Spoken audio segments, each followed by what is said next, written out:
Good morning and welcome to the fifth quarter AZ. My name is Danny Neal and I'll be your co-host for this morning's show. First of all, I would like to put out a disclaimer and let you know, because all of us will be out of town and busy this Friday. This show is being pre-recorded, so don't go live, don't send messages or anything. But this will be airing on Friday, so good morning, Friday. And as we move further, I cannot go any further without announcing the man, my other co-host, the man that 2023, I almost went to 19, so man, that's how old I am. But in 2023, this man won a state championship. He won the region coach of the year. He won the state coach of the year. He's been all over the place. Now he's doing flag football, and his team is up for the state run for the state championship in 5A. 2023 has been a great year for my partner, my friend, my partner in crime, the coach, as he's known all over Northern Arizona, Mr. Tyrone Johnson. Good morning, Coach. How you doing, man? Coach, I'm blessed, man. Highly favored. How you doing this morning? Man, I'm doing good, man. Y'all told me not to do this, but I got to do it, man. You know, all these things you've done in 2023, and you turned 50, and you're gonna be a grandfather. All this, man, 2023 has been a heck of a year for you, ain't it? Tell the truth. 2023 has been a blessing. Yes, it has. It's been a great year. But what you finna to do? You finna do something you ain't got no business doing. That's right. I am announcing in front of everybody, 2024, Coach Johnson's run for the United States President of the United States. look, man. I don't even think when I was back in school, I was elected president of Black Student Union. So what make you think I'm going to win the presidency of the United States, man? Get out of here with that. Hey, man, I was going to be your campaign manager. Forget it. This over with. Oh, if that's the case, then I might have a chance. No, forget it. I don't care. I'll go with this week's guest as the president or something. But now, let's move right on. I'm through with you. All right. So, hey, Coach, it's been a great week. And in sports and Flexdale, we had some good things going on. Last week in football, Coconino and Coach Gary Cook's Panthers, who are 1-0 in region, 2-2 in conference, 3-2 overall. And in the standings, they're ranked number 3. And last week, they beat Bradshaw Mountain 41-7. So they're on a roll. And this week, they'll play Lee Williams, who is also 1-0 in region, 4-0 in conference, 5-1 overall, and they are ranked number 1. So they have to go to Lee Williams this weekend, and it's going to be a tough task for them, but go Coconino Panthers.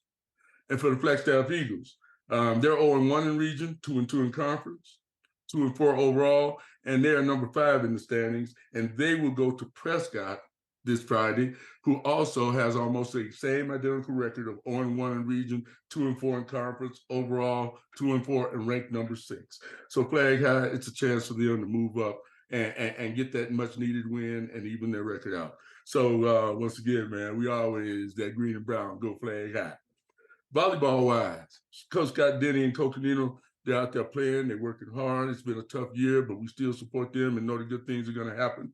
Right now, they're 0-5 in region, 1-8 in overall.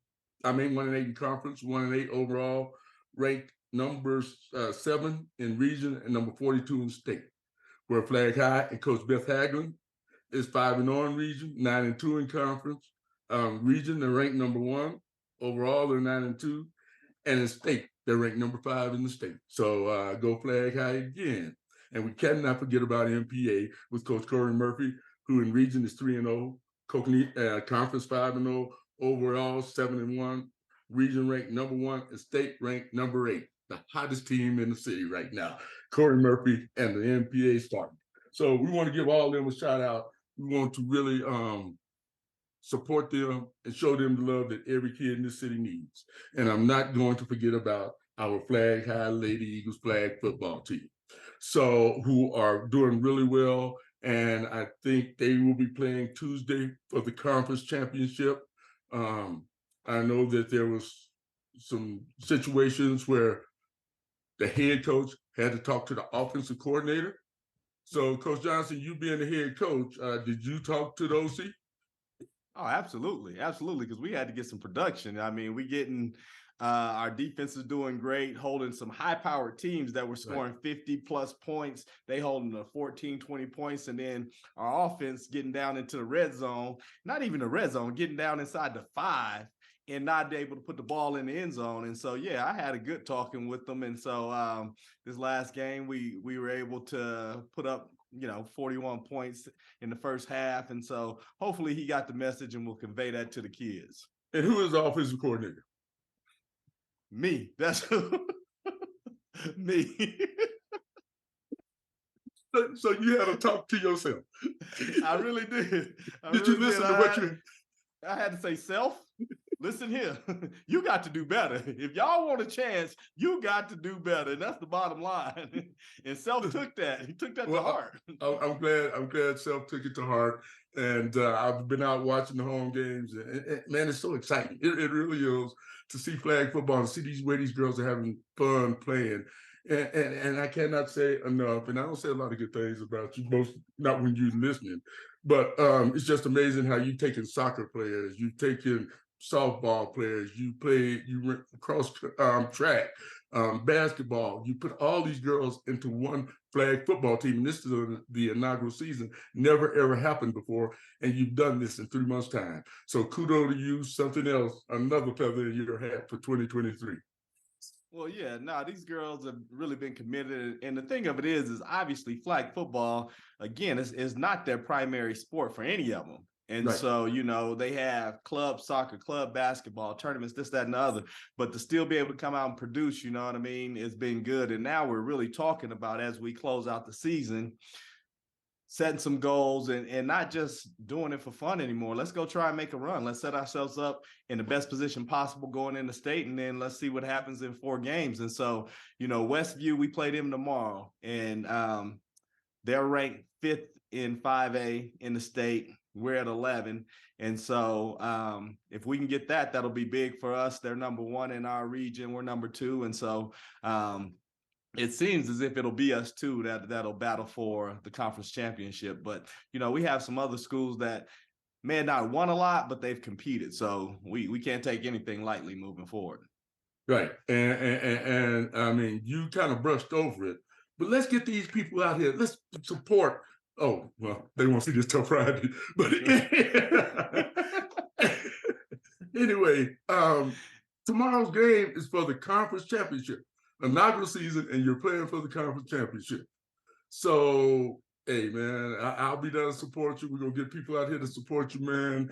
And my last question about playing football, will you sign the contract for another year? Well, before we get to that answer, if we want people out at the game, just put it on your social media, man. You put it on your social media, and then we'll have hundreds of people out there. So if it don't go up on your social media and we don't have hundreds of people, I'm gonna blame it on you. But to answer your question, simply yes. I mean, I'm really enjoying this, and if they'll have me back next year, depending on the results of this year, then of course I'll be back. Well, that's all right, man. And you might want to look at our today's guest as an OC. So you might... Very true. Very true.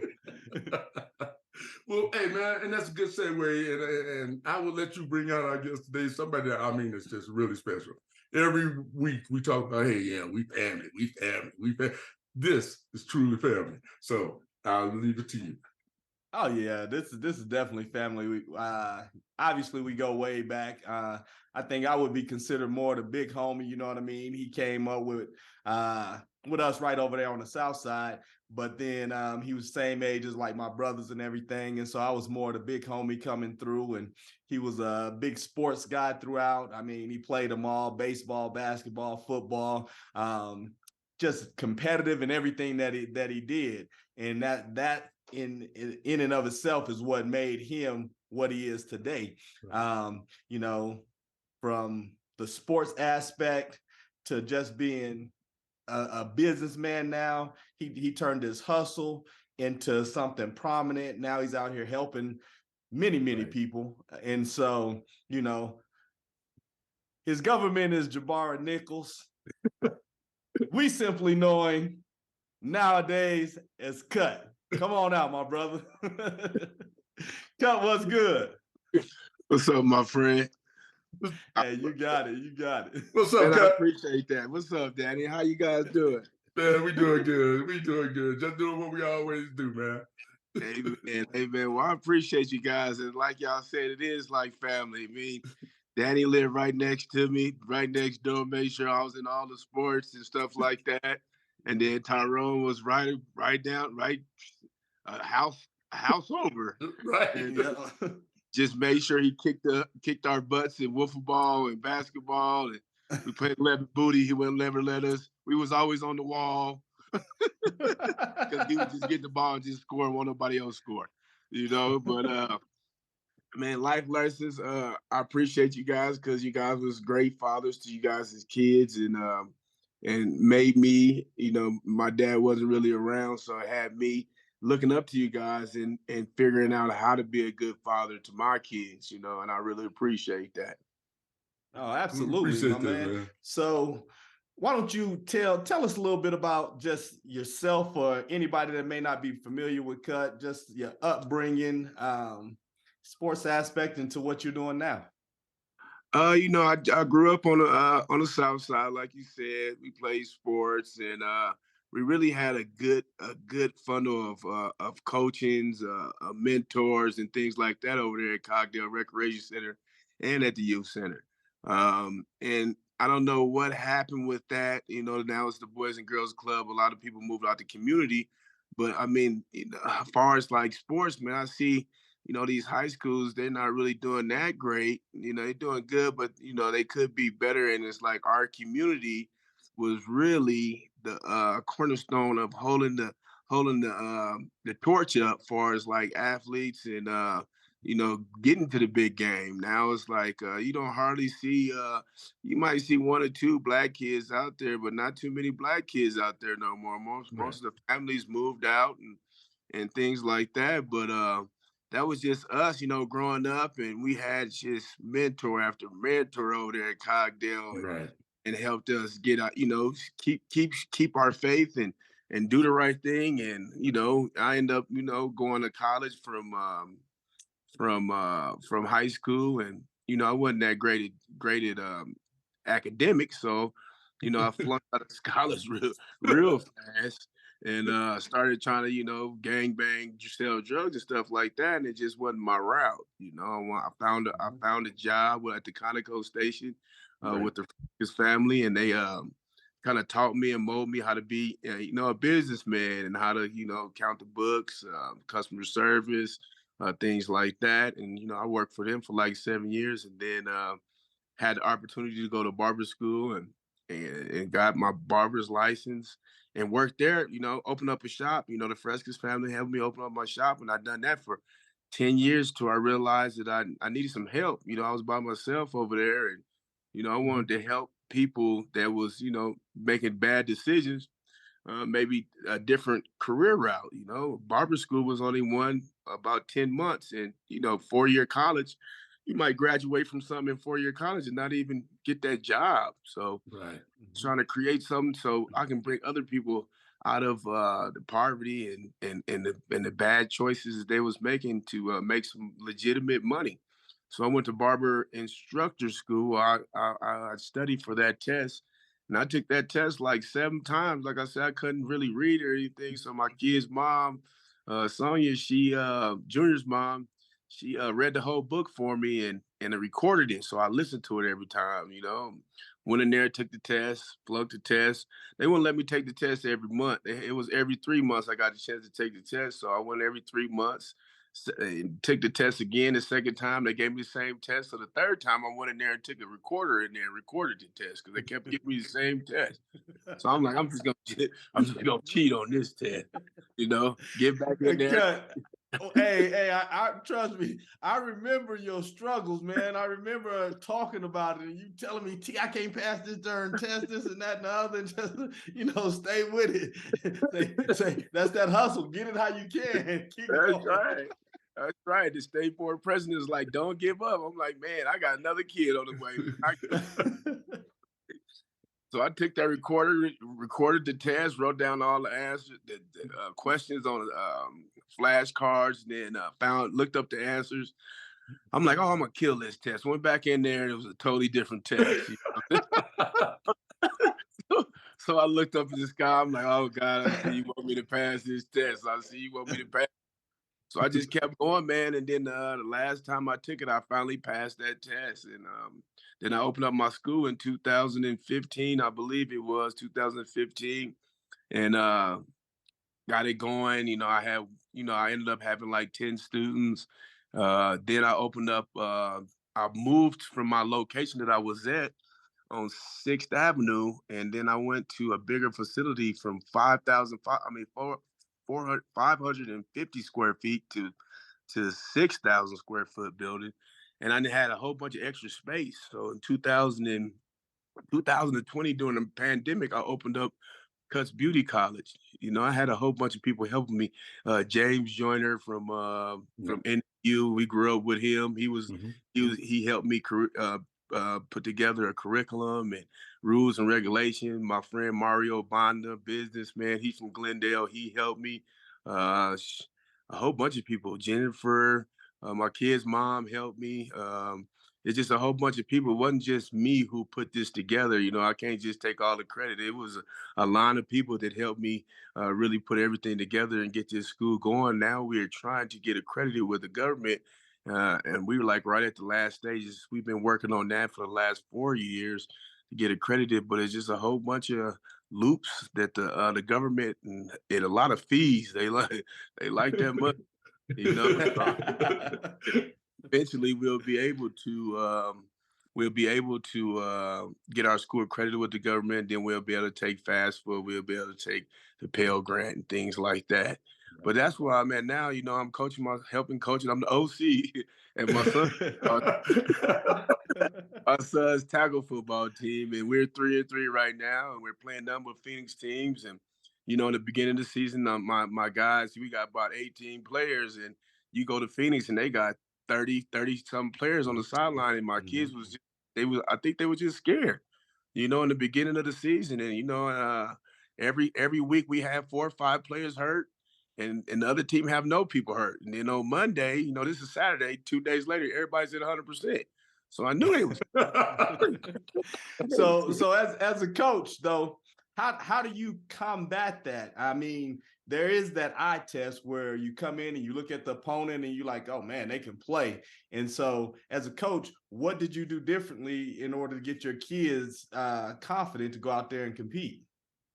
Well, it probably wasn't the right thing to do, but I told them no one's coming out this game. I don't care if you hurt. I don't care what the situation. If your arm ain't broke, I'm tired of you guys coming out the game. I said, ain't you guys tired of going to school, getting clowned every day at school? They're like, yeah, I'm tired. I said, I'm tired of people coming to the shop talking about y'all scared. You know what I'm saying? I said, you see 40-some players on the sideline, only 11 of them can be on that field. I said, and all the teams we had played, player for player, position for position, we got the better team every time. So we competing, man. We done won 2 in a row now. So I think their confidence got a bit better. I took them out to pizza. We had a pizza party. So and another thing was, this is the first time I really coached. You know what I mean? Mm-hmm. First time I really coached. I know the X's and O's to an extent. My cousins came from Vegas and LA for my mom's birthday, and they both won Super Bowl. Pop won the Super Bowls, and they was telling me. Now I was watching films at the house, and I was watching the game, and they was telling me, "Hey, man, you might need to tell your linemen to stand up instead of getting in the 3-point stance. Look like they having a hard time coming out the 3-point stance and blocking. Maybe you need to slow it down in practice. Maybe you need to walk through stuff so they can understand it better, because you're dealing with some of them that never played before. You know what I mean? Mm-hmm. So I changed all that up, changed the practice schedule to a better schedule where, we do offense on one day, we do defense on the next day. But on offense, we're going to walk through in the beginning, and then we'll go full-fledged. So now they're picking it up, man. They got confidence, and, we got some dogs out there, man. This is 14U, and we got 6 12-year-olds on our team.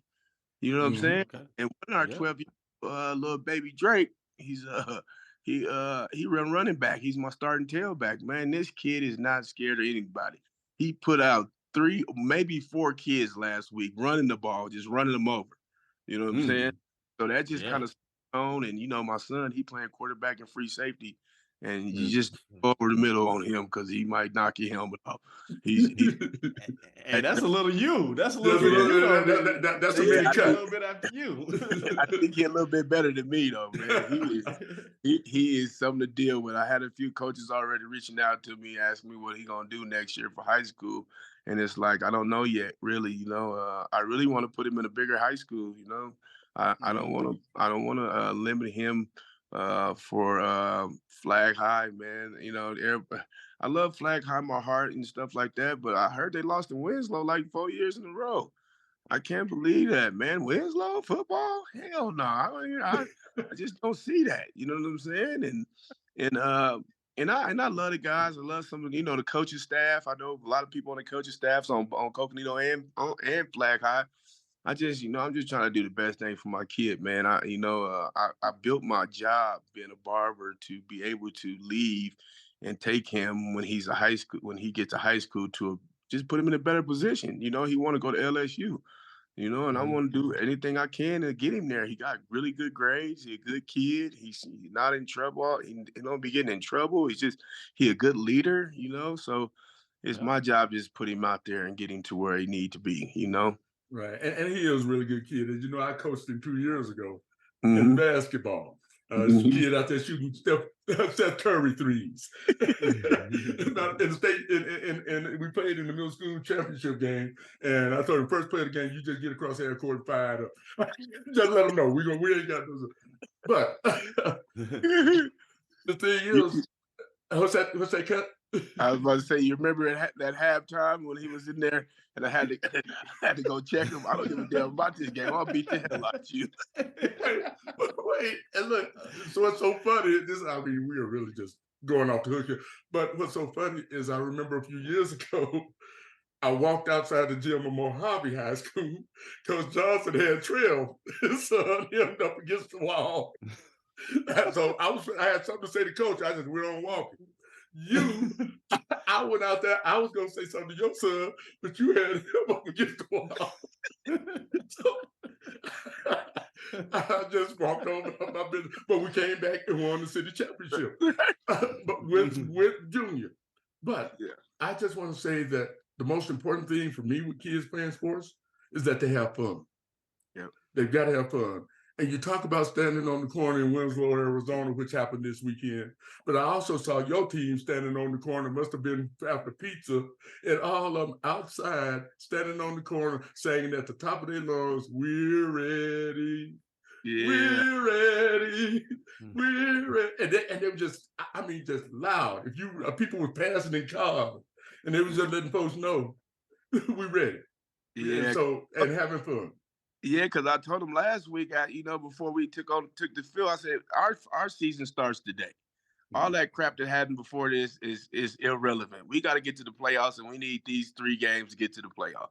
It starts today. Everything else got to go. So we won that game. I took them to pizza party. That's when they was out there, having fun, having a good time, and singing and pumping each other up. And that, like you said, that's important, And then they came out because we won last week. We won 32-0. This week we won 21-7. And they shouldn't have got that 7 points. The referee kind of helped them a little bit, but I didn't want to give them nothing, because they take us for granted because we from Flagstaff. We got a little team, but we got some dogs on our team. They don't understand, They get out there. Little Lear Joe, he took it out of the kid's hand and ran it back like 60 yards. Had a cut. He caught a touchdown. I mean, we got some dogs. That kid. We got another little native kid that he played fullback. Hell, last week he had two touchdowns for like 180 yards rushing. We got another little white dude named Tate. He played Z, and you throw the ball in his direction. All you see is them little white gloves go up and catching the ball. You know what I'm saying?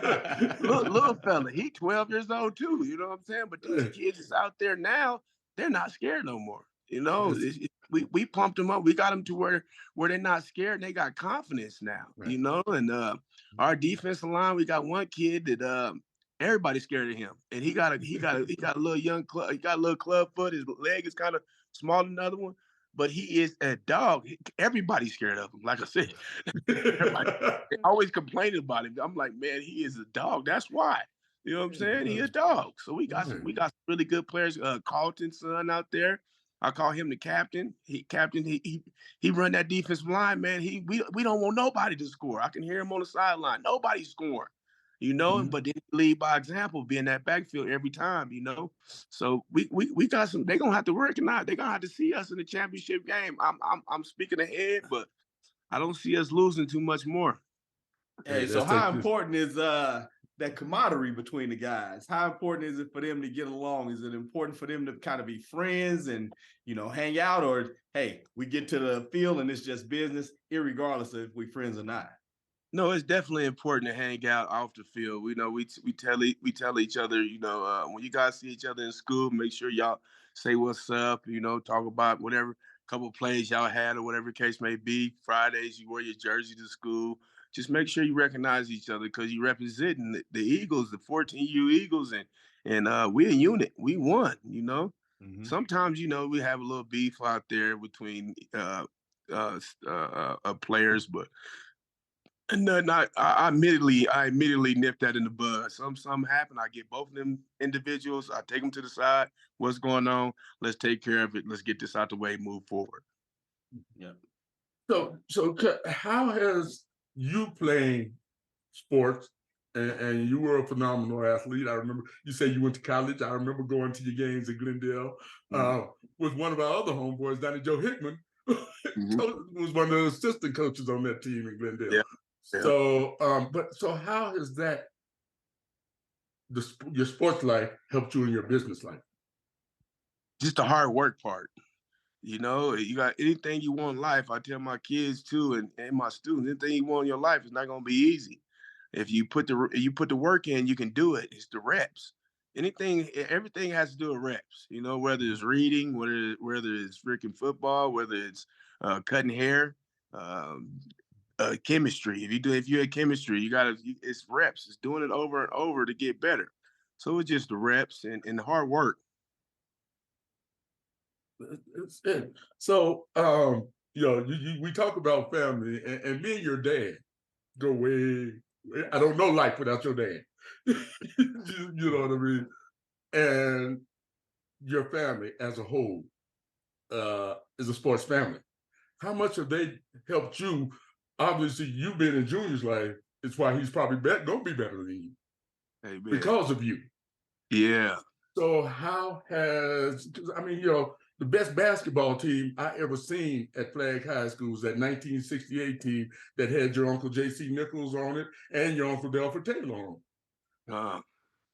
And that is the best, and they lost to South Mountain in the state championship game in double overtime, I believe. So you come from that sports family, not just a sports family, a very, very good athletic sports family. How has that helped you as you've helped your son? It's just, you know, looking back at all those family members that did put in the work, you know, my Uncle Delford was real small. He was 5'6", 5, and he was jumping. He was dunk doing on you. And he could dunk. It would dunk on you. Right? It's just, you know, just setting the bar, you know.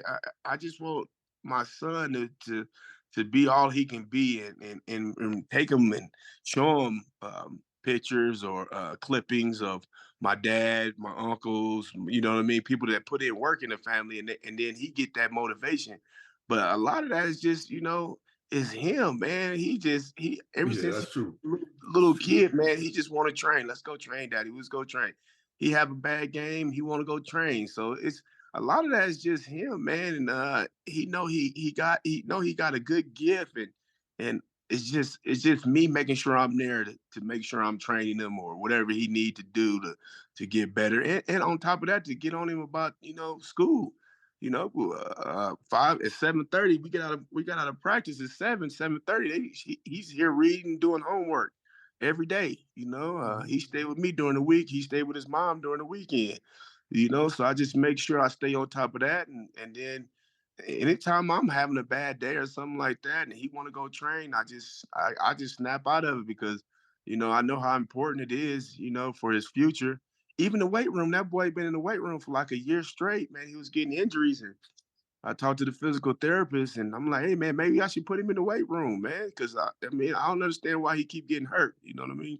Maybe he need to getting his muscles tight. And the physical therapist was like, well, and, just do a lot of reps, lightweight. You know what I mean? So lightweight, a lot of reps. I was worried about his height thing, because my dad's side of the family, everybody tall. My mom's side of the family, everybody short.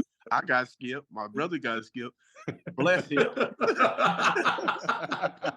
And before I go any further, let me say, along with that sports family, your mom. Nobody hit a softball harder than Tony Taylor. Nobody. Yeah. And would throw you out from left field, could play shortstop, third base, anywhere. So, he got it, honestly. Yeah, he got it. He definitely got it. His baseball game is really good, too. That's what I just been trying to push on him.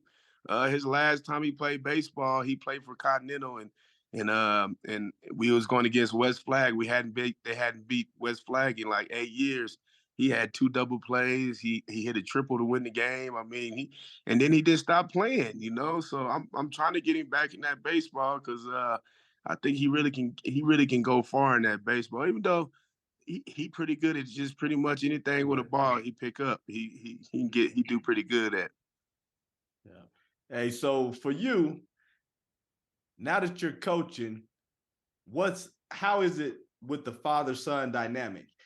When you coach, can you separate that? Is it coach-player or is it always father-son? Oh man, that's a rough one right there, man. Yeah. Some days I had to tell him to shut the hell up. You know what I'm saying? He always want to go back and forth with me, But sometimes he be right? Because at the game on Saturday at the game, he was like, "Daddy, run the sweep, run the sweep." I'm like, "Shut the hell up. Let me coach this. Let me call the plays. I'm the play caller." Right? You OC. Right? Okay, OC. Yeah, I'm OC. You know what I'm saying? So I run the run and play to the other side, and then I went back to that sweep. And when I picked the sweep, he scored a touchdown on the sweep. So he was right. I said, that was a good call. You know what I mean? And like I tell him, it's really like, what do you see out there? Right. Because I'm not out there with you. So I need that information. You think something else is going to work? That's cool. If not, and then some days we get out of practice or we get out of a game, and I tell him, hey man, if you talk to me like that again, I'm gonna beat the hell out of you. You know what I'm saying? It just varies. Like, I had to tell him, I'm your dad, man. You don't go back and forth with me like that. You listen to what I gotta say. Now, if you want to tell me something, wait till I'm done, and then I'm calm down, then come holler at me. But other than that, man, watch your mouth. So, and I will tell you this because this is something I learned from Coach Johnson. They always say that, I always tell people, although I'm older than him, he in some ways he's been a mentor to me too, even though I'm, a few years older than him, and especially basketball wise. And one thing that I noticed when you were just talking, when you said that Junior came up to you and said, "Dad, run this, Dad." Coach taught me you got to separate that. On the field, he's not dad, he's coach. Right. If you let him call you dad, he gonna treat you like dad. If you make him call you coach, he gonna call you coach. And that's gonna be that separation. Oh, amen. I got you. As long as he gonna be dad, as long as you let him call you dad, he gonna treat you like you at the house. Mm-hmm. When you start making him call you coach, then that separation's on the field, and he gotta treat you like you. And I learned that. I'm gonna coach my granddaughter this year, and sometimes it's private because she's like, "Coach, coach," and I'm looking at, oh, that's my granddaughter calling. And I told Andre that too, and I told her, if you ain't gonna say it to another coach, don't say it to Coach Andre. And that separation has got to be there, and I think it works. Okay, no, I'm gonna live by that now. Then I'm gonna let him know, because that is important. Right, and the other kids. For the other kids, and then for me, it was important for my kids to make sure that they put in the work and that they got it. And my whole philosophy is they're a player, and I'm not going to treat them. I'm not going to be harder on them because they my kids. I'm not going to be easier on them because they my kids. You're a player right now. I'm coach, and we had that distinction clearly when we were out there. It was never daddy. It was coach, and it was Ileana, it was Trevor or Trev. It was always that. And then once we got off, then we can have father-daughter, father-son time, and we could talk about things from away. And even sometimes when we wasn't on the court, you know what I mean? They want to talk about something, and hey, I want to know what coach's opinion is. As opposed to daddy. I want to know what daddy's opinion is. Right. Exactly. Right. There's a difference. What does coach think? Oh, that makes sense. Yeah. So that worked out for us, though. Okay. And see, the thing is with Junior, there's no doubt he's one of the best players on the team. So it's not going to be, oh, he playing just called the coach's daddy. No. Right. Same with Illy. And with Illy, she made life easy on Coach Johnson. She was the first in sprints. She worked harder than everybody. She was the first one in practice. She was the last one. When the parents said, oh, she playing because of her daddy, the kids said, no, mom. No, seriously, she deserves to be there. And the same with Junior. So, but one question, like I told you before, we've interviewed Greg Turner. We've interviewed a lot of guys who came up through Brandon Holmes and in that age. The one question I have is, when I was coming up with your dad, and we all graduated from we literally graduated from high school together. He went to Mesa, Frank went to Mesa, Felton. We had a few key guys that went and played college sports, played football, baseball, whatever. But then there was law. Then all of a sudden we got the David Winsleys, the Stan Gills, all these that went D1. And you were kind of watching all this. What happened, and why did, in that 10-year period, we get all these D1 athletes, Greg Turner, Stan Gill, Donnie Joe Hickman, and then none before and none after? A lot of that has to do with the crack, man, when crack hit. You know what I'm saying? But it's crack the truth. Hit No, I'm not, but it's the truth. Yeah, it's true. The crack hit the community, man, and it took the focus on what we was really building. You know what I mean? Like, kids weren't going to practice, or they was late, or mom and dad is not home, and things like that. And for me, it was I just couldn't read myself. You know what I'm saying? I was scared to take the ACT or SAT, whatever they call. But I was really scared to take that test, and that was my part. And then after I left, it just seemed like we didn't have as much athletes coming through Cogdale as we did, And like I say, man, that when the crack hit, it just broke the community down, and kids wasn't like, back in the day when we went to school, right. They used to come with a bus and pick everybody up if we needed to get practice. You know what I mean? Mm-hmm. Then I had one kid, once we graduated years down the line, I was in the barbershop. We had a great athlete over there, mm-hmm. and coach is like, well, he's not showing up to practice. He ain't doing this. So I'm like, well, have you talked to him? Have you talked to his parents?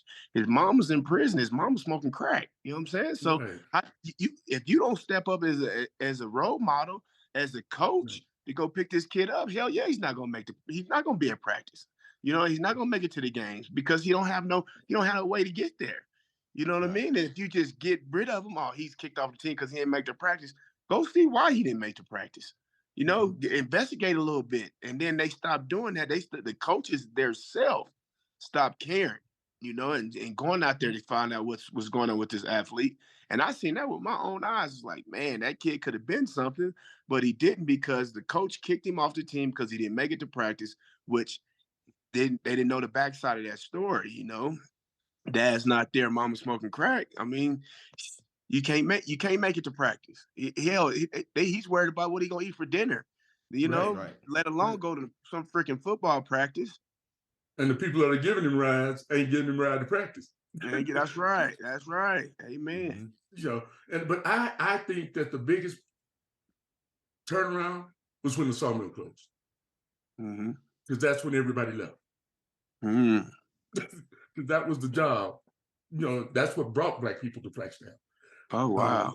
And when that sawmill closed, everybody left. It was an exodus out of Flagstaff. Mm. And along with them were the kids. And the other ones that stayed, because they had to fall back to what you're talking about. They didn't have to, but that's what happened. I think you can recall that when crack really hit Flagstaff, I personally had to get a baseball bat and go to somebody's house. Oh yeah, I remember. I remember. Right. I remember. Set people's shoelaces on fire, and yeah, I remember that, holding the rag on and setting the rag on fire. I remember that. Yes, and I'm not tooting my horn. I'm just saying. No, right. I knew your dad wasn't here. I knew, some other kids' dads wasn't here, and I just wasn't going to allow that to happen. Mm-hmm.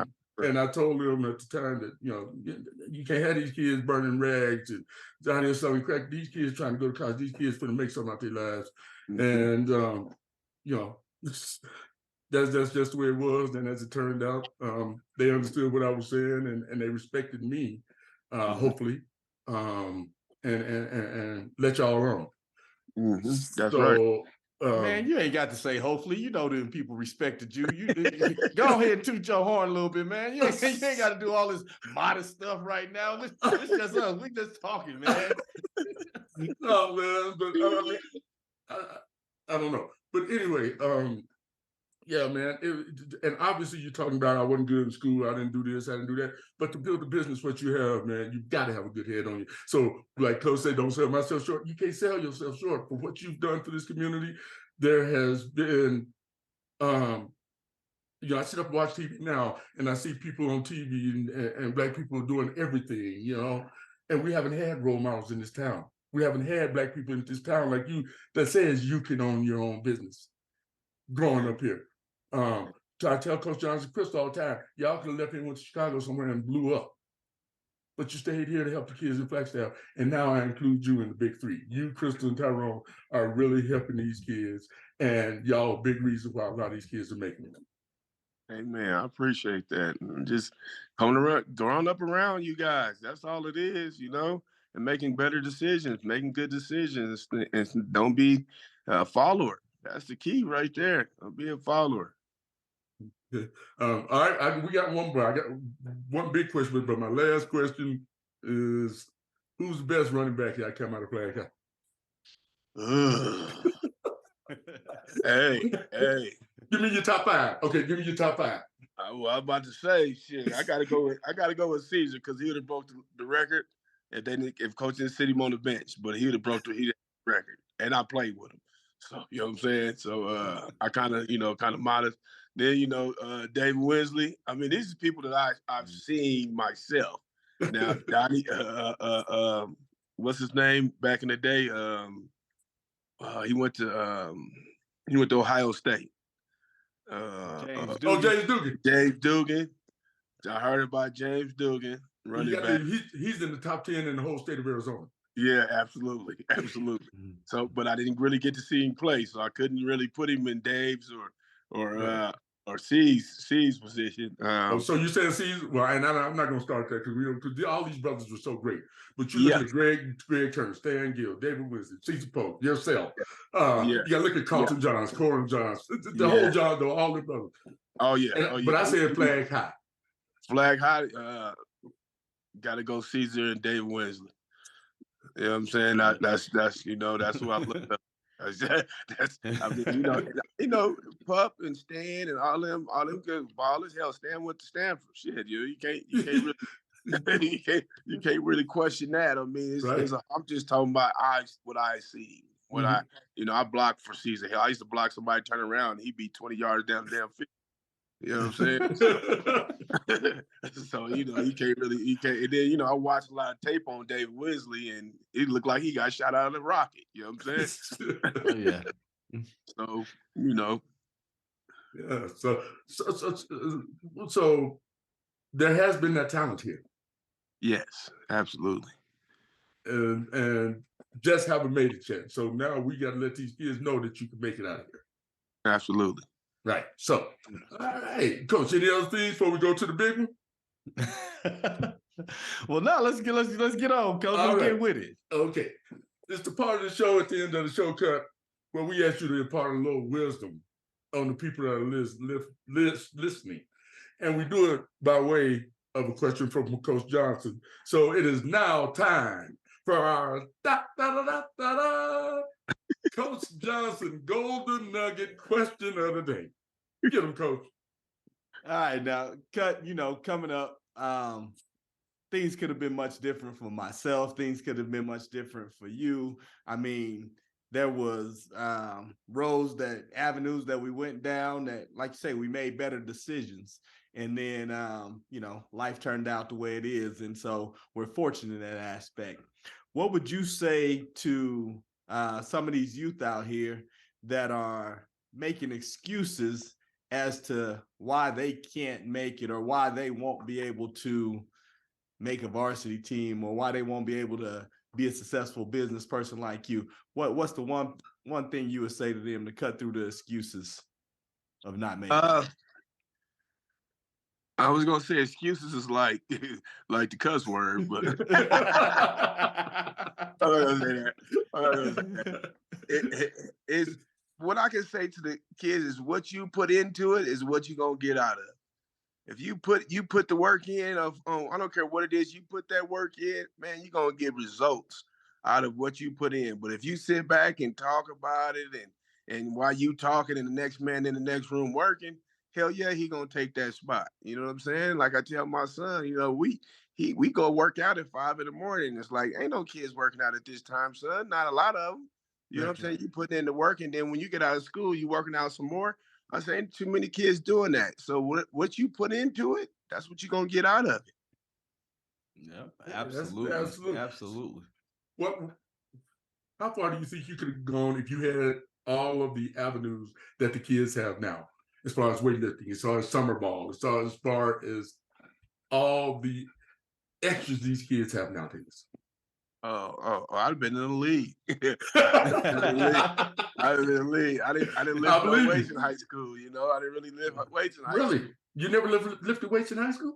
Not really. I used to go to weight room class and go take a nap in the wrestling room. Because they had the offensive coach was the damn weight room coach. So I never really worked out like that, like I should have. You know what I mean? Mm-hmm. If I had what these kids have today, I don't know about, making it to the league, but you just never know. You never know, man. You never know. I started really putting in the work. Once I got out of college and started my job and life hit me, that's when I really started working, in that work and that effort, which I wish I would have done that a long time ago, but it's my script, God didn't write my script like that. My script was wrote just like it was wrote. I'm doing what I'm doing now. And now all I can do is, put the word out there and help as many people as I can, man, because that's what it's really about, man, helping the next guy come up and, be successful in their life and take care of my kids, my daughter, she's a softball player now. I went and got her, she keep on asking me about softball equipment. I went and got her some equipment and stuff to see what she could do. She hit the hell out the ball. So, like, damn, she got something, So I'm trying to practice with her at least once a week now since I'm coaching my son 3-4 days a week. I'll try to take her out. And, I got a new baby too, baby Jay. She's 7 months old. So I don't know what she gonna do. She already jumping on kids at daycare. So she gonna be a wrestler. Look, she get it honestly. Hey, well, Kutt, man, I'm serious, man. This has been one of the best, one of the funnest ones we've had. It's always nice we bring back homeboys from the South Side. Looking at you, Tommy Hernandez, all these people, man. And I can honestly say I'm so proud of y'all, man. I've watched all y'all grow up, and y'all let me be a part of your lives. And so I want to tell you, thank you. You keep doing what you're doing. You're definitely a role model and somebody that I can really, really be proud of. Thank you. Appreciate it. And Kutt, real quick, my man, why don't you go ahead and shout out your shop and your college and everything, let them know what you're about. Okay, we over here at 6th Avenue and Center Street. Wait, no, that's my old shop.